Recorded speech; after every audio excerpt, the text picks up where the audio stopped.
Hello and welcome to myfinanceteacher.org. If you are watching this video for free on my YouTube channel, the information I'm going to discuss here would have already been outdated. If you want to have timely updates that might help you with some of your investment decisions, however, this is not investment advice, I suggest you join the members list at myfinanceteacher.org. We discuss a number of assets there, including precious metals, energy-related assets, general stock market, and cryptocurrencies, mostly Bitcoin. In this video, I want to focus on GDX versus the top 5 components within that ETF and see what that tells us going into the future. But first, I want to have a quick look at gold price itself. As I mentioned in my recent video on gold, we were likely to decline into a short-term daily cycle low. After all, the ongoing daily cycle has already been going on for more than 1 month. Depending on which of these candles we consider as the start of the daily cycle, it's been going on for either 31 or 35 days. And again, even though I like to look at cycles in my investment decisions, there are no certainties and no guarantees. Sometimes you have to work with what you've got. Like in this example, we have a candle on the 16th of March with a very long wick poking below the recent low we had on the 20th of March. In either case, the ongoing cycle has been going on for more than one month.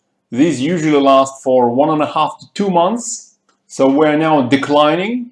In the recent video on gold, I suggested that possibly 1650 might be our first target for this decline. And that was based on this recent high we saw on the 26th of March. Over the next few days, we're going to see if that support is going to hold. If it doesn't, gold might continue either down to 1620, where the 50-day moving average might prove to be the support zone we are looking for, or down to 1570, where the support is going to be formed by these recent lows at the end of February and also at the end of March. As I mentioned in my personal portfolio, I have sold my GLD holdings, but I still hold GDX as well as some selected miners and royalty companies. I've talked about royalty companies several weeks ago. You might check that older video on my YouTube channel. So I've sold GLD at 159.59 as I reported for the members at myfinanceteacher.org. And I think over the next 1 or 2 weeks there will be a chance to re-enter at lower prices. Over the intermediate term, I am still expecting gold to give us a higher high compared to this recent high at 1747.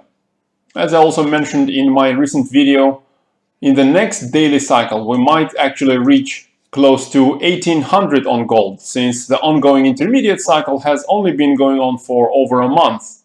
So we probably have another couple of months at least for the advancing phase of this ongoing intermediate cycle. Next, let's have a look at GDX. There's been a lot of volatility in GDX around the middle of March. Over here on the 13th of March, there was a huge red candle with a long wick bringing GDX down all the way under $17.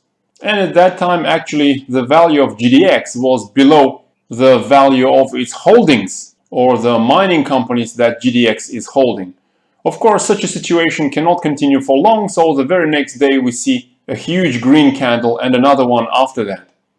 Unfortunately, with all the mine shutdowns, I was focusing on gold itself, particularly GLD, so I didn't catch this really nice bounce up in GDX at the time. But I think there is a very interesting potential in GDX still to come over the next, say, couple of months. And for that, I want to look at a longer term view of this chart. Recently, GDX poked again at this long-term resistance zone somewhere around $31 to $32. This resistance zone hasn't been broken for a very long time. All the way since the middle of 2013, we've discussed that in my recent video for the members at myfinanceteacher.org. But what I want to focus now is the potential of breaking out of this resistance zone. So what we see on GDX is we're still not breaking out, and GDX is actually $1 or $2 below that long-term resistance zone.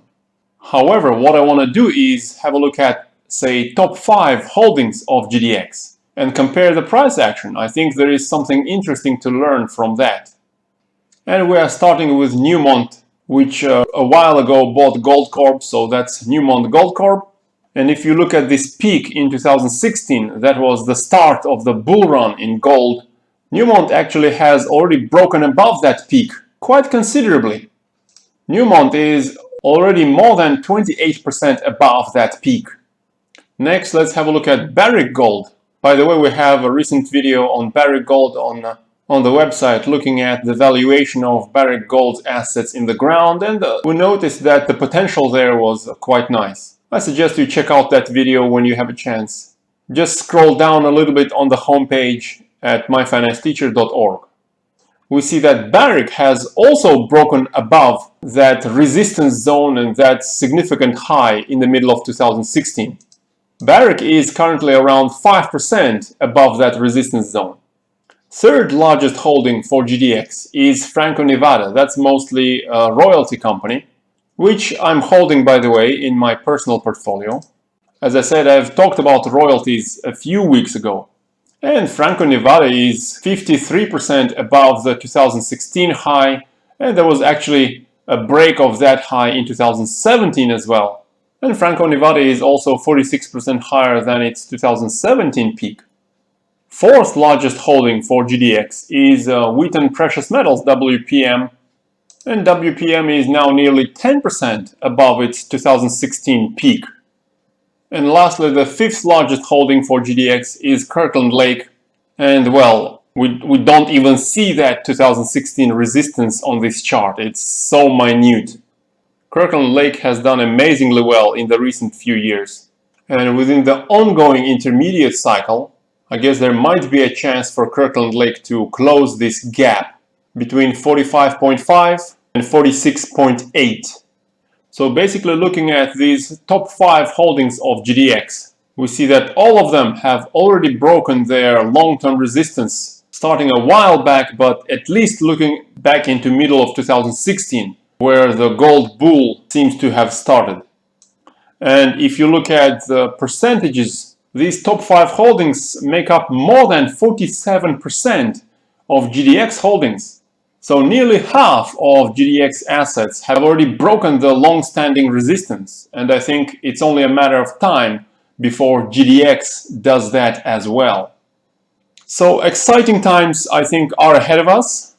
So having discussed GDX and its top holdings, as I mentioned, it's only a matter of time before GDX gives us a rare and amazing move and an opportunity. I'm very glad that you are joining me on this journey as a member at myfinancesteacher.org. For now, I wish you a nice day and good luck in your trades.